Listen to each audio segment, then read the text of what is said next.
Hey everyone. So today I'd like to take a little trip down memory lane and go back to the South Carolina primary of 2008, 8 years ago, and compare it with the upcoming South Carolina primary, which is 12 days from now. And the reason I like to do that is because there are such parallels, such similarities between the election cycles that I think you'll find some of the themes of 2008 to be incredibly surprising and interesting. Now, the first great similarity between now and then was the way that Hillary Clinton waged her campaign against Senator Barack Obama. Now, Barack Obama was a first-term senator from Illinois, young, inexperienced. So I guess it made sense that Hillary would characterize him as naive, unrealistic, a person that talks about policies that he can't pay for, a person that talks about policies that will never be enacted into legislation. But it's pretty remarkable how much her language resembles that of today. Let's listen to Hillary in 2008. "There's a big difference between us," Hillary said. "Speeches versus solutions. Talk versus action. Speeches don't put food on the table. Speeches don't fill up your tank or fill your prescription or do anything." She went on, "I am in the solutions business. My opponent is in the promises business." Now that language could be imported into last week's debate. It could be imported into next debate. It's basically identical to the way that she characterizes Bernie Sanders. So that's similarity number one. The second parallel that pops out at you is how surprised the Hillary campaign was at the success of each insurgent candidacy. Barack Obama won Iowa.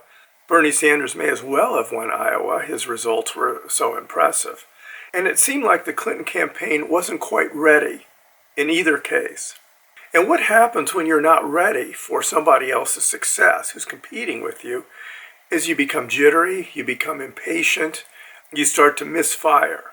And that leads to my next parallel between the two. And that is the poor way in which Hillary has been served by her surrogates. In both election cycles, her surrogates have really hurt Hillary grievously.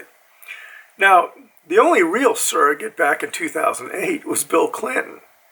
And let's be frank about it, Bill Clinton was terrible in 2008. I think we all remember Bill Clinton's remarks around the time of the New Hampshire primary.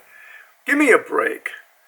This whole thing is the biggest fairy tale I've ever seen," in reference to Barack Obama's statement that he had opposed the war in Iraq and that his judgment had been far superior to that of Hillary. Bill Clinton characterized that as a fairy tale. It got a lot of press, it got a lot of buzz, but it didn't help Hillary. In an interview with Charlie Rose around the same time, Bill Clinton said this, "In theory, we could find someone who was a gifted television commentator and let them run. They'd have only 1 year less experience in national politics than did Barack Obama." So after the New Hampshire primary, in which Hillary came back and squeaked by and won, they had each won a contest, which made the stakes in South Carolina all the greater. Now, South Carolina is important because it's the first Southern primary. It's kind of a gateway to the mid-season of the primary season. And tensions were running high when they got into the South Carolina debate. Now, the debate consisted of Hillary, Barack, and John Edwards. But to be honest, I don't remember a word John Edwards said in that debate. So let's focus on Hillary and Barack.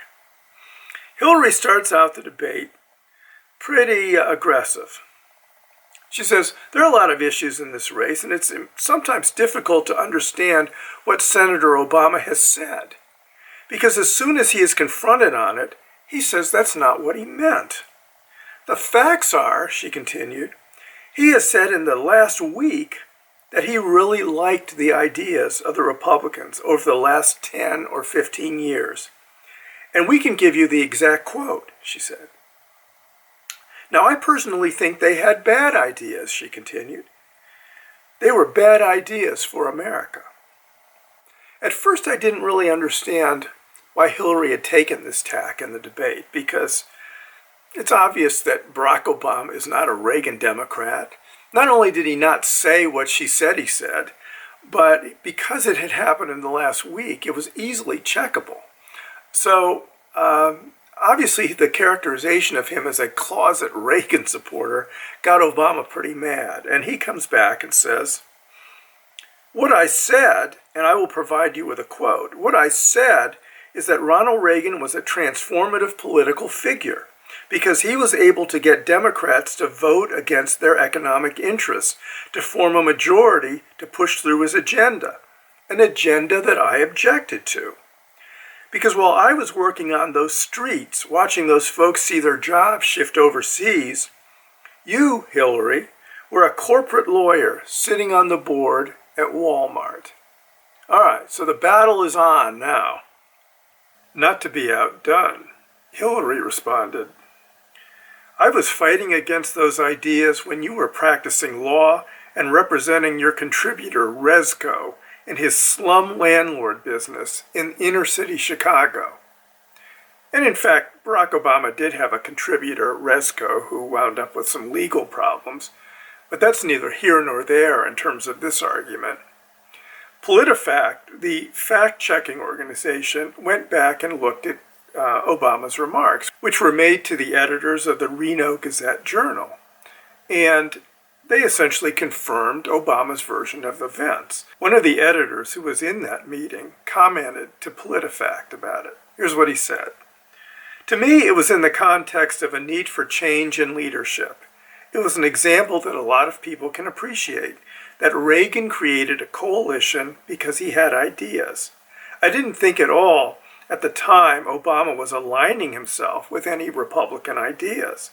It never occurred to me, listening to it, that Obama was agreeing with the politics of Ronald Reagan." So I don't think Hillary picked up a single vote with that gambit. A second battleground came up when the topic of health care was raised, universal health care in particular. Here's what Hillary said in that debate about Barack Obama's ideas for universal health care. "We have seen once again a kind of evolution here. When Senator Obama ran for the Senate, he was for single payer and said he was for single payer if we could get a Democratic president and a Democratic Congress. As time went on, the last 4 years or so, he said he was for single payer in principle. And then he said he was for universal health care. And then his policy is not universal." So Hillary is making the point in 2008 that what Barack Obama is advocating would not get the country to 100% health coverage. And in fact, she was right. And he didn't deny it. When Barack Obama took office, essentially 80% of Americans were insured. He has increased that to 90%. But as Bernie Sanders keeps telling us, 90% of Americans still leaves 30 million people uninsured. But the interesting thing about the debate that they were having in 2008 is that Hillary was saying that Obama wasn't aggressive enough in his health care policy and that he had backtracked. So she was the Bernie Sanders then, and Obama was the Hillary Clinton. They've all switched places since then. It's just kind of interesting to see. Well, the debate turned out to be a resounding success for Barack Obama. Not necessarily that he bested her on the issues so much, but the African American community in particular responded to the passion, the fight, the fire in the belly that Obama showed in that debate. And where the black community had been somewhat lukewarm in its support of Barack Obama up till then, all of a sudden it began to embrace him, because at that point they began to believe that possibly this guy could go all the way. So once that happened, it was a foregone conclusion that Obama was going to win the primary. which he did by a resounding 29 points. It was 55 to 26. Obviously, a incredible drubbing for Hillary Clinton. Now, you may recall that one of the important themes, one of the advertising themes of 2008 was the 3 a.m. phone call. Who do you want to get the 3 a.m. phone call when there's an international crisis and decisions have to be made? Do you want that to be first-term Senator Barack Obama, or do you want it to be tough, battle-tested Hillary Clinton? And that was obviously an advertising theme that generated a whole lot of conversation and a whole lot of interest. Well, it turns out, ironically, there was a 3 a.m. phone call, but it wasn't an international crisis. It was Bill Clinton, right after the South Carolina primary, the South Carolina loss, calling Black Congressman Jim Clyburn, the legendary Jim Clyburn, dean of the South Carolina congressional delegation, calling him at 2:15 in the morning to cuss him out. That's absolutely right. Clinton calls Clyburn at 2:15 in the morning and accuses him of backstabbing Hillary, of not supporting her sufficiently, of playing the race card against her. And he actually says to Clyburn, "If you bastards want to fight, you damn well will get one."